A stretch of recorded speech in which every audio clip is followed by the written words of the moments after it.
Now it's time for Global Insight and an in-depth look at important developments in world affairs. It's been around 3 weeks since Russia launched its invasion of Ukraine, and Russian forces are continuing to pound cities across Ukraine. Powerful explosions have been reported in almost all of Ukraine's main urban areas, including in the capital. The number of deaths, both military and civilian, are soaring, and millions of ordinary Ukrainians have fled to neighboring countries to seek safe haven, creating a refugee crisis in numerous Eastern European countries. Peace talks between the two sides are taking place, and there appears to be some slow progress being made. But when will this war finally end, and what of the diplomatic and economic ramifications for South Korea and other countries? For a closer look at this, I'm pleased to say we are joined by Professor Kim Won-soo, Rector of the Global Academy for Future Civilizations at Kyunghee University in Seoul, and Christopher A. Hartwell, Professor of the School of Management and Law at the Zurich University of Applied Sciences. Professor Kim and Professor Hartwell, thank you ever so much for joining us to talk about Russia and Ukraine. Professor Kim, thank you. Professor Kim, let's start with you. So the general sentiment is that President Putin was expecting a quick victory, but the war is still raging on, of course, and it's arguably becoming even more entrenched. Peace negotiations, as we reported on just before, are and have been taking place, but there hasn't really been any significant breakthrough to speak of, anything official anyway. However, Ukraine's president says Russia's demands are becoming more realistic, and also Russia's foreign minister has weighed in, saying that he thinks there's some hope for reaching a compromise. However, both sides also stressing that talks are really difficult. What's your opinion? Do you think Russia is keen to end this as soon as possible, considering that Putin likely didn't expect this much resistance from Ukraine? You are absolutely right. The original war plan of President Putin is quick, short war. But things on the ground didn't turn out the way as he wishes, mainly due to the much stiffer, much stronger resistance by Ukraine. So now the question for President Putin is how to achieve his purpose without losing his face. So it is not surprising to see negotiations going on much slowly than the rest of the world wants to see. But as Ukraine President and Foreign Minister suggested, there are certain signs of progress going forward.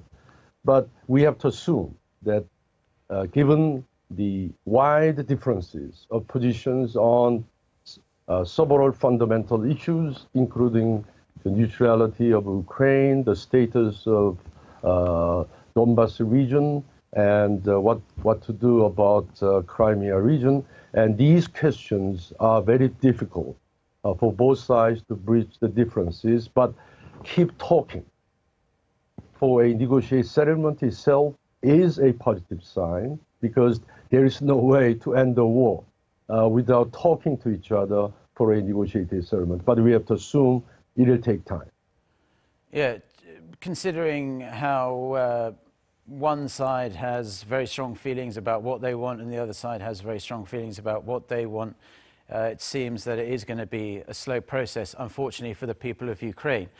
Professor Hartwell, turning to you now. So we're seeing this refugee crisis unfold, and many aid organizations are saying it's probably one of the worst they've seen anywhere in modern times, especially in the Western world, in Europe.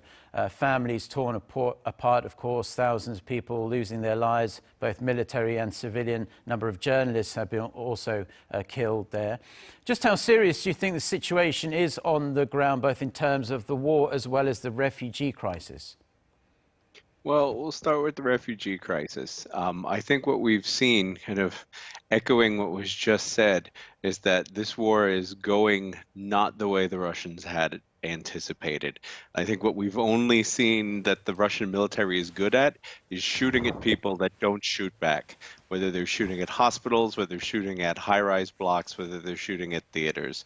So they're creating a humanitarian disaster, especially in the south and the east. Mariupol today, the reports of the theater, the drama theater, where 1,000 people were hiding out. That was clearly marked that children were there, hit in a kind of a blatant act of terrorism. So the refugee crisis is bad, especially in places on the ground where the Russians are still shelling, and it's going to get worse. In terms of the war, on the other hand, if we're thinking from the Ukrainian side, there's a lot to kind of be heartened about in that we're 3 weeks in. The Russians have not captured anything except for Kherson, which is right at the tip of the Crimean Peninsula. They've actually been pushed back in a few areas. They haven't been able to break out of Donbass. So the war is going well from the Ukrainian side, but I feel that the Russians are trying to ratchet up the pain for the Ukrainians. How long do the Ukrainians want to see their children murdered? And will they then come to the negotiating table? And staying with you, Professor Hartwell, we just heard that the EU has agreed on a fourth round of sanctions against Russia. These target things like steel, iron, export ban on luxury goods, and on investment in the energy sector. So there is a mind-boggling amount of sanctions on Russia right now. However, critics say that Moscow is able to skirt them in various different ways. In your mind, are the sanctions in place now having the desired effect? And just walk us through, if you believe that Russia can get around them, how they're able to do that. Well, the sanctions have been also a surprise, I believe, to Putin's regime. They didn't expect that the West was going to have this kind of resolve to do things so quickly, to disconnect banks from the SWIFT system. Not all Russian banks, but some banks, to go beyond kind of their normal response of, well, we'll sanction Putin and Lavrov and a few other people, to kind of keep widening it, to seize oligarchs' yachts, and now to forcibly deglobalize the country. I mean, the masterstroke here was freezing the foreign reserves of the Central Bank of Russia, which is definitely uncharted territory. So the sanctions have gone a lot further and they've gone faster than anyone has ever seen. That being said, there's still room to kind of move them forward. In general, sanctions usually take a long time to bite, and during that time, you get better at skirting them, like you said. Russia did a very good job after the first round of very, very bland sanctions in 2014 imposed by President Obama, which he didn't want to do. They did a very, very good job of kind of moving towards import substitution, but the Russians underestimated how much they were still plugged into global value chains. So it's going to be very, very difficult to skirt the IT sector, the agricultural sector, ones that are still dependent on foreign technology. It might come from India, it might come from China, but it's not going to be the panacea that solves all their ills. Right. I want to touch upon China a bit later on in the conversation, but turning back to you, Professor Kim. So the IMF, talking about how this is affecting people around the world now. The IMF saying that this is having a real damaging impact, as you would imagine, on the global economy, eroding growth, hurting supply chains, and pumping up already sky-high inflation. Can you explain in economic terms how this crisis is affecting people like us here in South Korea, for example, thousands of kilometers away, how on a base level it's affecting our own lives? As you said, the Russian invasion of Ukraine adds salt to the wounds in the global economy, as you said, by pushing inflationary pressure, because Russia and Ukraine are main players in global food and fuel supply. So what is going on now will definitely create upward pressure on oil prices, and also it will cause a very serious food crisis to the countries in the developing world, because Ukraine is a main food exporter to the countries in the developing world. So this will create problems for those population of the world, particularly at serious risk. And now by adding Ukrainian refugees and internally displaced persons on top of the refugee crisis we already have, this will create much more burdensome problems on the humanitarian agencies around the world, because already we have over 85 million refugees under protection by international agencies, and now we have 3 million refugees and over 10 million internally displaced persons in Ukraine. This will create a much more severe and additional pressure and burden on the international humanitarian relief system. Okay, and staying with you, Professor Kim, and then Professor Hartwell, just afterwards, if I could get your opinion briefly as well. Because, to be honest, many critics of the Biden administration are saying, what's taking US President Biden so long to go over to Europe? But he's finally going over there next week. He's been sending people like Kamala Harris. People haven't been overly impressed with what she's been saying over there, and Jake Sullivan, but lower level officials. But he's heading to the NATO summit on March 24th to discuss Russia. Do you expect any tangible results to come out of that NATO summit? Professor Kim, starting with you. Yes, I think it's a very timely visit. I think for two reasons. Because through his visit, he can highlight U.S. commitment to give assistance to Ukrainian people.